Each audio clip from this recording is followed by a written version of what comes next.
He identified as 45. Well, speaking of identifying, thank you for the perfect segue into the next ordre de jour, as we say, dans l'industrie.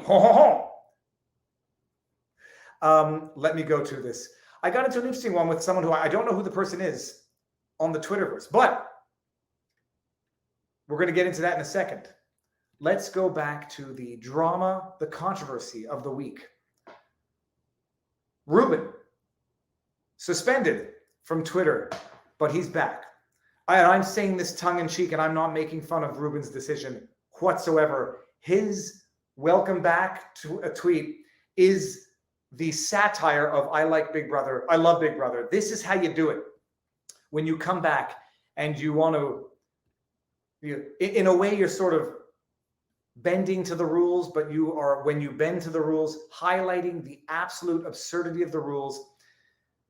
I'll just bring this out, just in case anybody doesn't know.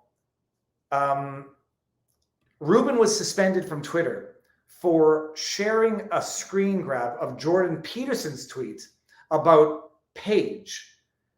Jordan Peterson has been temporarily suspended until such time as he deletes the impugned tweet in which he dead-named Page and misgendered Page, according to Canadian law, presumably. He was suspended and told that he would not be allowed back, Jordan Peterson that is, until he deletes the tweet. And in so deleting the tweet, it would be an admission of guilt, an admission of culpability that his tweet was abusive, harassing, or whatever, or otherwise violated the terms of service of Twitter. Jordan Peterson said he would rather die than delete the tweet and bear false witness to himself and said, screw you, I'm leaving it up. And he put out a 14-minute video on YouTube explaining why. Dave Rubin shared a screen grab of the tweet that got Jordan Peterson suspended from Twitter, and Dave Rubin got suspended from Twitter for sharing a screen grab of the tweet. I don't know what the comment, if any, was with the tweet, but that's what happened. This is his welcome back. This is Rubin's welcome back. I love Big Brother. Wink, wink, nudge, nudge. This is why, like, Twitter thinks it's proving a point by making people bend the knee. When you bend the knee and you kick Twitter in the butt while doing it, congratulations, Twitter. You've highlighted your own absurdity, and leave it to someone as intelligent and insightful as Rubin to really point that out with his apology. Rubin comes back and says, after much deliberation, I have decided to delete the tweet of a screenshot which got me suspended from Twitter. Elliott Page is a great man who must never be questioned. As for Ellen Page, well, she was less great. And then he posted this. The media that's saying it's a debate whether or not what just happened to Jussie Smollett is a hate crime. It's absurd. This isn't a debate. I agree. In fairness to Page, at the time Page said this, Smollett had not yet been convicted of lying and faking the it's not even a debate hate crime. In fairness to Page. We'll carry on.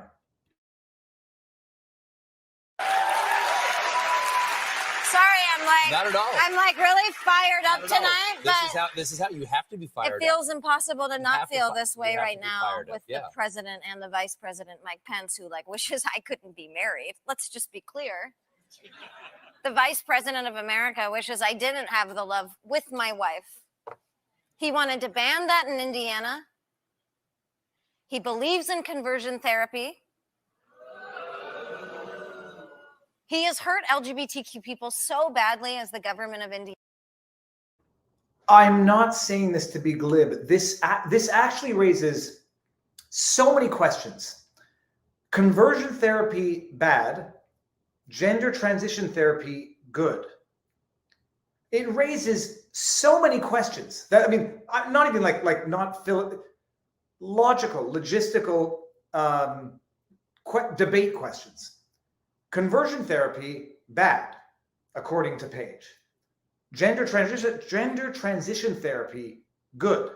So some therapy some transition therapy is bad, other is good. And you have to, I mean, if you haven't seen the clip, you have to hear what Page has to say about Pence. Deanna, and I think the thing we need to know, and I hope my show Gaycation did this, in terms of connecting the dots, in terms of what happened the other day to Jesse. I don't know him personally. I sent all of my love. Connect the dots. This is what happens. If you are in a position of power and you hate people and you want to cause suffering to them, you go through the trouble. You spend your career trying to cause suffering. What do you think is going to happen? And can we appreciate logistically, in this speech, Page is saying Pence was trying to prohibit lesbian marriage. Page is saying Pence was trying to prevent a woman from marrying a woman. And now it's a bannable offense to refer to Page, who in this interview was lamenting the fact that Pence was trying to prevent women from marrying women.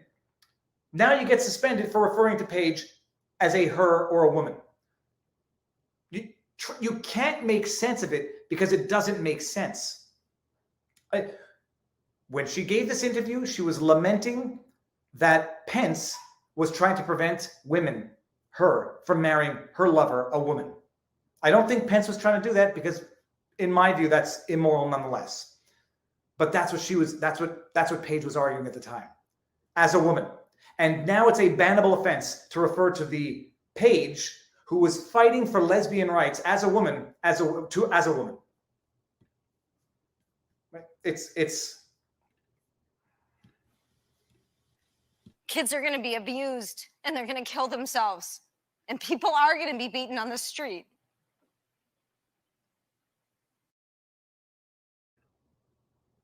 Jussie Smollett hoax, by the way.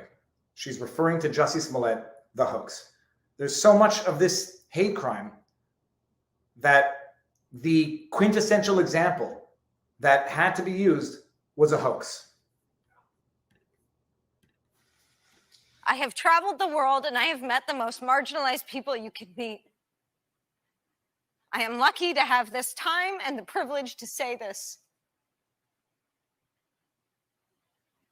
This needs to stop.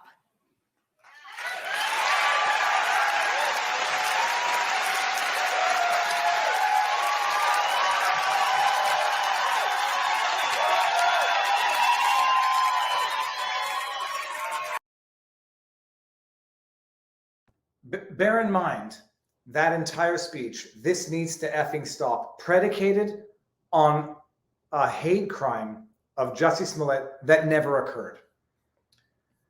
But so this is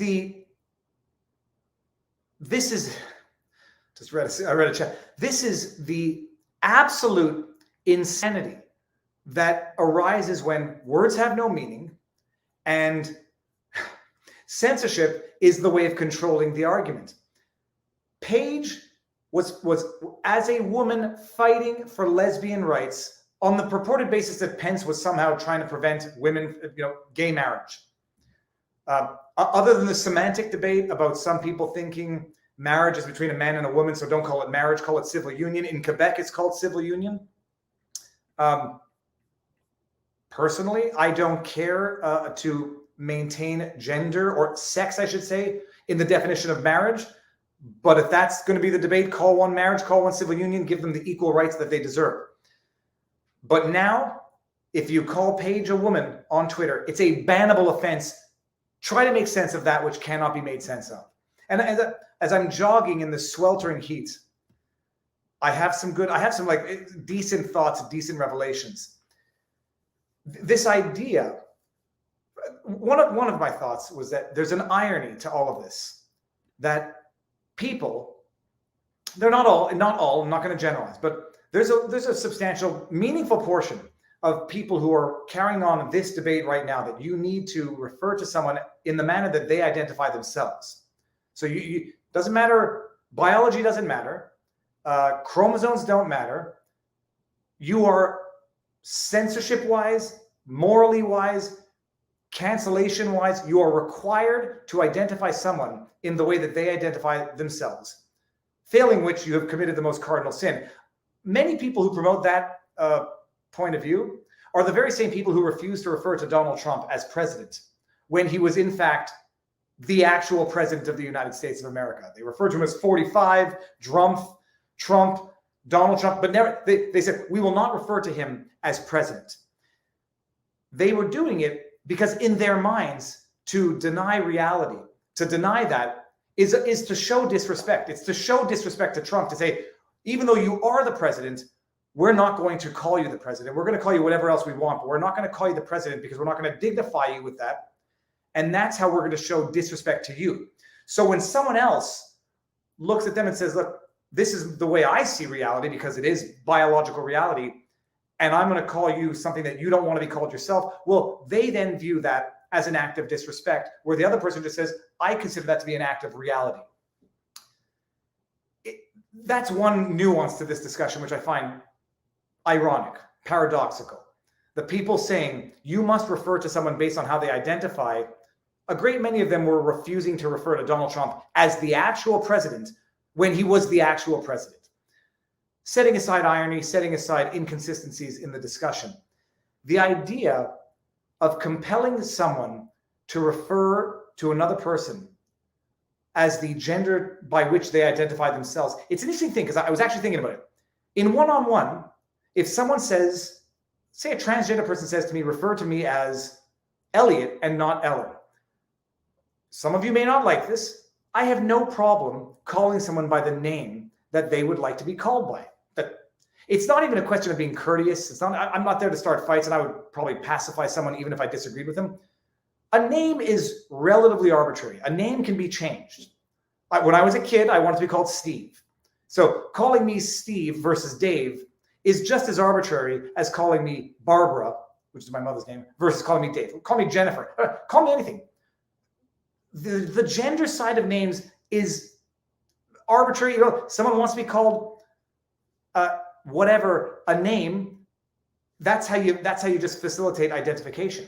When it comes to calling someone who had been a woman her entire life a man now, well, in one-on-one, that doesn't come up, right? You're talking to, if I were talking with Paige right now, Paige would say, call me Elliott. Fine. Don't care. If that's your legal name, I don't even care. I'll call you whatever name just for the conversational purposes. And also, I'm not there to antagonize. You have to appreciate when someone says, refer to Elliott as he, it's not in the one-on-one with Elliott. What that is seeking to do is control the way you speak to third parties about other people not in their presence. It's actually just a way of compelling the way one speaks to other individuals about that individual. When you say refer to Paige as a he, it's not in one-on-one with Paige. It's in the way you discuss Paige with other people. And that is not about anything other than controlling, dictating, and exercising power over one of the most fundamental things that people can have, the freedom of speech. And I mean, that was my revelation, is that in one-on-one, I am so, it's such a non-issue what someone decides to do with themselves, their own body, and that's it. One-on-one, none of my business. It's not a don't ask, don't tell. It's none of my business. We're adults and we do what we want with our lives and our bodies. Now someone's going to say, when you talk about me with someone else, this is how you have to do it. Seems that might be more about control, and that is how it's being used on the social medias when Jordan Peterson comes out and refers to Paige as Ellen, as a she who had her breasts removed.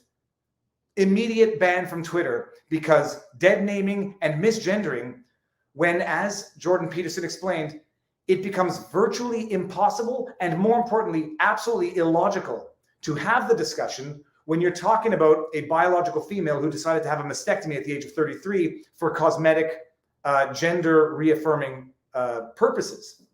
The discussion becomes impossible. Imagine trying to now explain Ellen Page as a woman who played the pregnant woman in Juno. Imagine describing that role now as Elliott Page when he played the role of the pregnant mom in Juno. That movie takes on an entirely different plot based on that description. But this is now the new rules change based on how an individual identifies. Not how they are, but how they identify. Which leads to the discussion I had with someone on Twitter. Don't know who the person is.